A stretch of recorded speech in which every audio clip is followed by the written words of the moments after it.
अब मैं अनुरोध करती हूँ माननीय प्रधानमंत्री श्री नरेंद्र मोदी जी से कि वे इस अवसर पर हम सभी को अपने शब्दों के द्वारा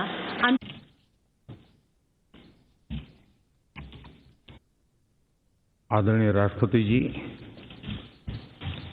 आदरणीय उपराष्ट्रपति जी, आदरणीय स्पीकर महोदय, मंच पर विराजमान सभी वरिष्ठ महानुभाव और सदन में उपस्थित संविधान के प्रति समर्पित सभी भाइयों और बहनों, आज का दिवस बाबा साहब आम्बेडकर, डॉक्टर राजेंद्र प्रसाद जैसे दूरंदेशी महानुभावों को नमन करने का है। आज का दिवस इस सदन को प्रणाम करने का है, क्योंकि इसी पवित्र जगह पर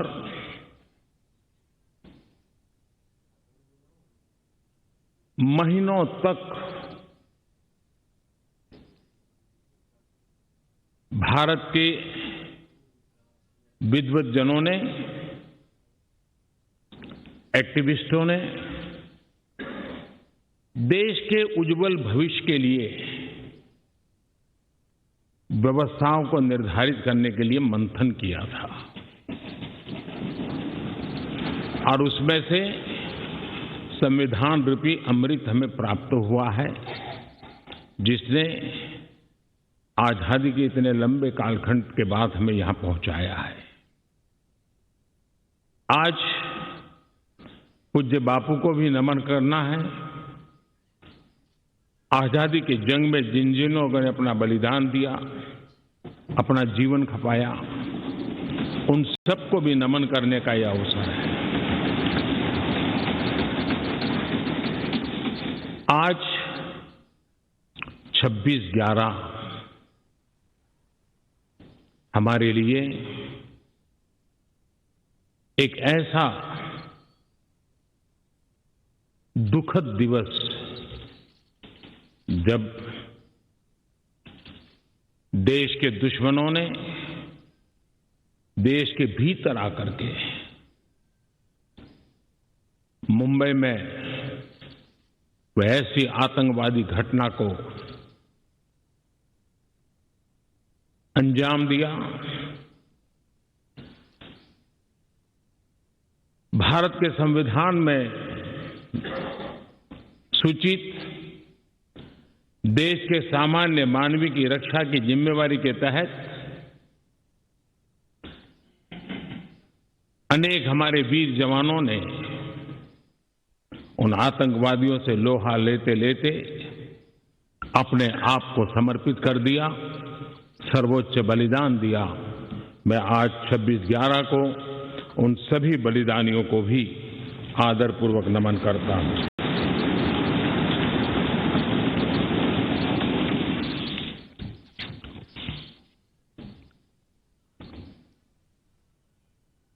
कभी हम सोचें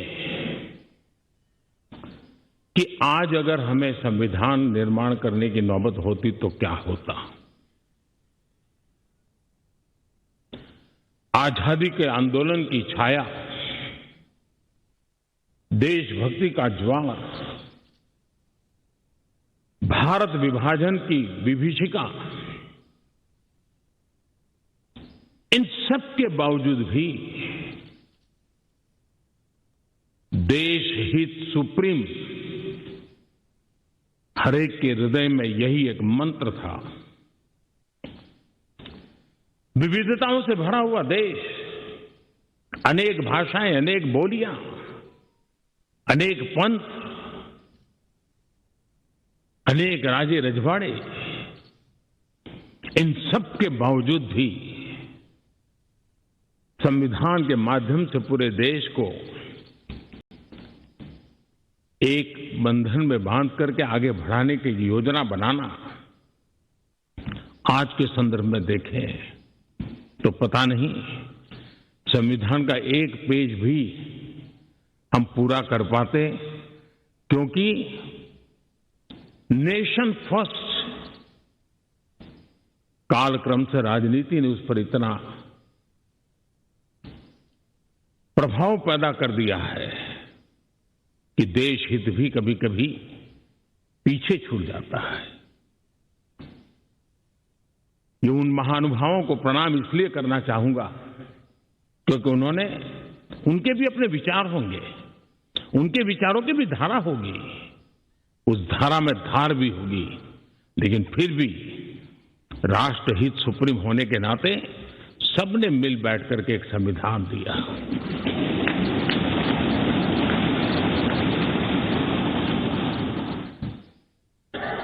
साथियों, हमारा संविधान ये सिर्फ अनेक धाराओं का संग्रह नहीं है। हमारा संविधान सहस्त्रों वर्ष की भारत की महान परंपरा, अखंड धारा, उस धारा की आधुनिक अभिव्यक्ति है।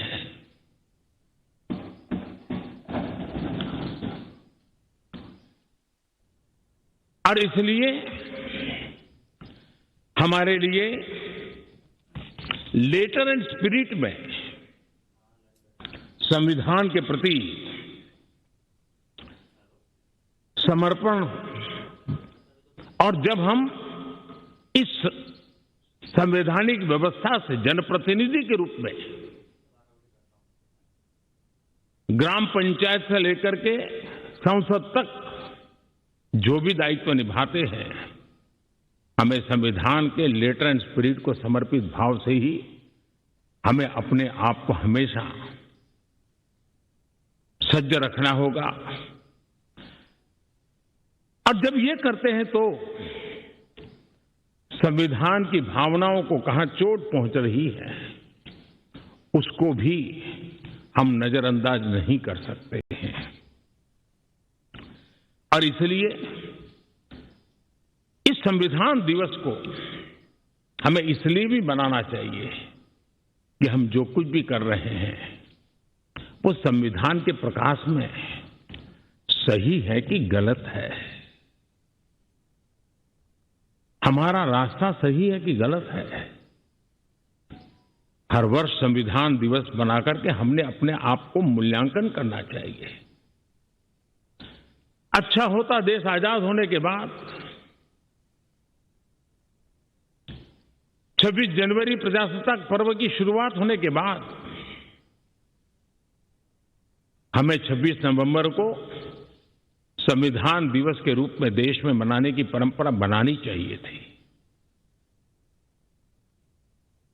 ताकि उसके कारण हमारी पीढ़ी दर पीढ़ी संविधान बना कैसे, कौन लोग थे इसको बनाते थे, किस परिस्थितियों में बना, क्यों बना, हमें संविधान कहां ले जाता है, कैसे ले जाता है, किसके लिए ले जाता है, इन सारी बातों की हर वर्ष अगर चर्चा होती है तो संविधान जिसको दुनिया ने एक जीवंत इकाई के रूप में माना है, एक सामाजिक दस्तावेज के रूप में माना है, विविधता भरे देश के लिए ये एक बहुत बड़ी ताकत के रूप में पीढ़ी दर पीढ़ी अवसर के रूप में काम आता। लेकिन कुछ लोग इसे चूक गए।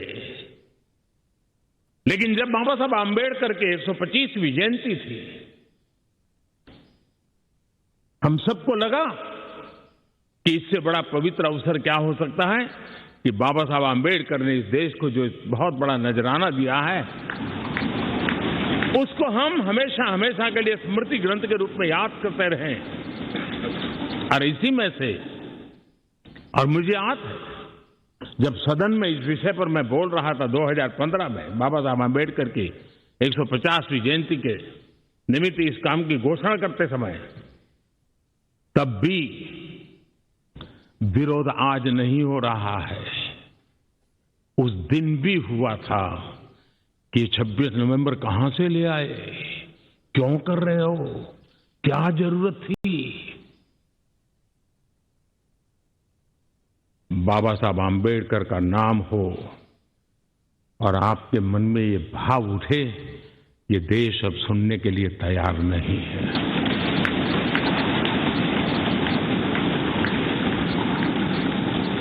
और आज अब भी बड़ा दिल रख करके खुले मन से बाबा साहब आम्बेडकर जैसे मनीषियों ने देश को जो दिया है, इसका पुण्य स्मरण करने की तैयारी ना होना, ये भी एक चिंता का विषय है।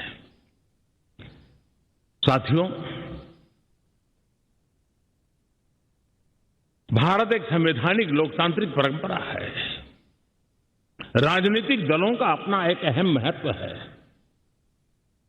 और राजनीतिक दल भी हमारी संविधान की भावनाओं को जन जन तक पहुंचाने का एक प्रमुख माध्यम है।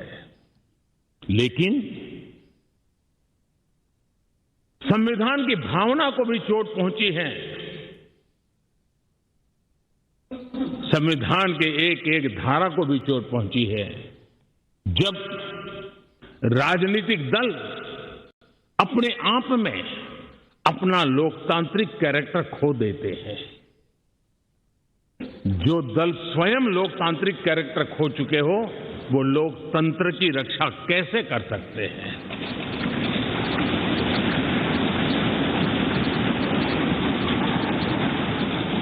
आज देश में कश्मीर से कन्याकुमारी, हिंदुस्तान के हर कोने में जाइए, भारत एक ऐसे संकट की तरफ बढ़ रहा है जो संविधान को समर्पित लोगों के लिए चिंता का विषय है, लोकतंत्र के प्रति आस्था रखने वालों के लिए चिंता का विषय है, और वो है पारिवारिक पार्टियां।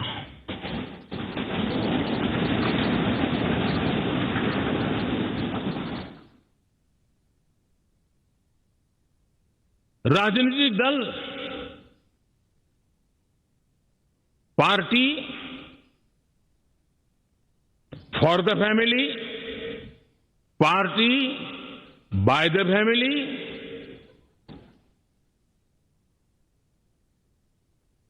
अब आगे कहने की जरूरत मुझे नहीं लगती है।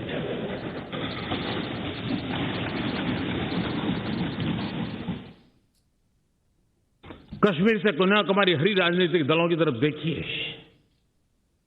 ये लोकतंत्र की भावना के खिलाफ है। संविधान हमें जो कहता है उसके विपरीत है।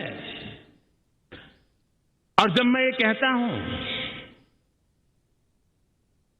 कि पारिवारिक पार्टियां, इसका मतलब मैं ये नहीं करता हूं कि एक परिवार में से एक से अधिक लोग राजनीति में ना आए।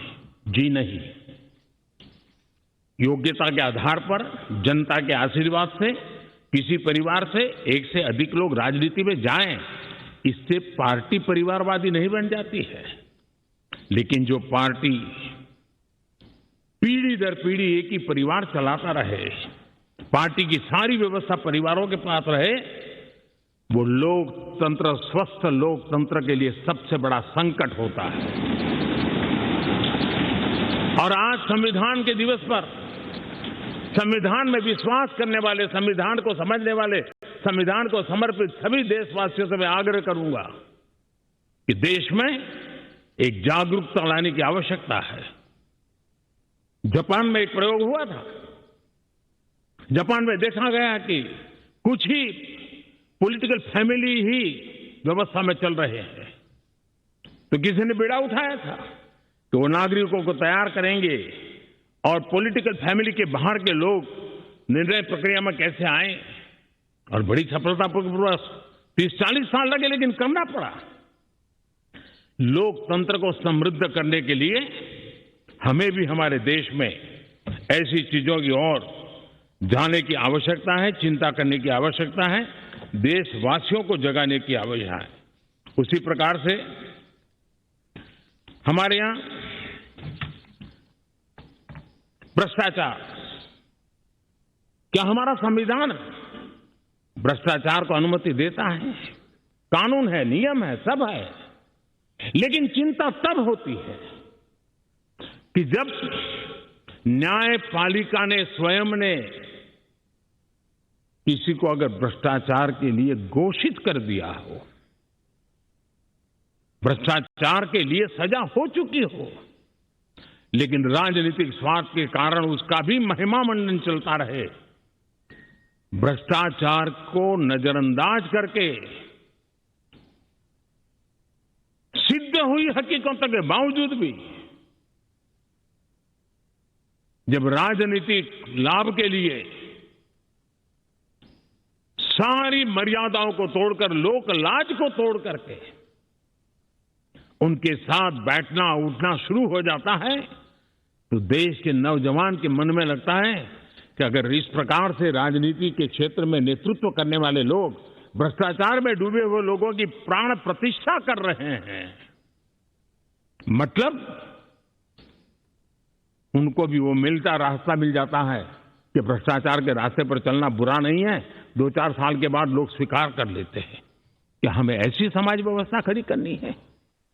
क्या समाज के अंदर, हाँ, भ्रष्टाचार के कारण कोई अगर गुना सिद्ध हो चुका है तो उसको सुधरने के लिए मौका दिया जाए, लेकिन सार्वजनिक जीवन में प्रतिष्ठा देने की जो स्पर्धा चल पड़ी है, ये मैं समझता हूं अपने आप में नए लोगों को लूटने के रास्तों पर जाने के लिए मजबूर करती है, और इसलिए हमें इससे चिंतित होने की जरूरत है। ये आजादी के 75 साल है, ये अमृत काल है। हमने अब तक आजादी के 75 साल दरमियान देश जिस स्थिति से गुजरा था, अंग्रेज भारत के नागरिकों के अधिकारों को कुचलने पर लगे हुए थे, और उसके कारण हिंदुस्तान के नागरिकों को उसके अधिकार मिले, इसके लिए लड़ना बहुत स्वाभाविक था और जरूरी भी था। महात्मा गांधी समेत हर कोई भारत के नागरिकों को उनके अधिकार मिले, इसलिए वो लड़ते रहे, ये बहुत स्वाभाविक है। लेकिन ये भी सही है कि महात्मा गांधी ने आजादी के आंदोलन में भी अधिकारों के लिए लड़ते लड़ते भी देश को कर्तव्य के लिए तैयार करने के लिए लगातार कोशिश की थी। उन्होंने भारत के नागरिकों में उस बीज को बोने की लगातार कोशिश की थी कि सफाई करो, प्रौढ़ शिक्षा करो, नारी सम्मान करो, नारी गौरव करो, नारी को एम्पावर करो, खादी पहनो, स्वदेशी का विचार, आत्मनिर्भर भारत का विचार, कर्तव्यों की तरफ महात्मा गांधी लगातार देश को तैयार करते रहे। लेकिन आजादी के बाद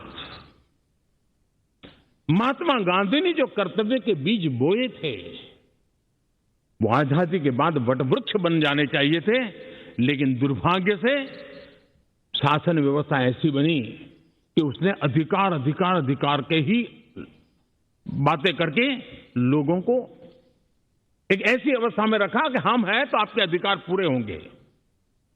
अच्छा होता देश आजाद होने के बाद कर्तव्य पर बल दिया गया होता तो अधिकारों की अपने आप रक्षा होती।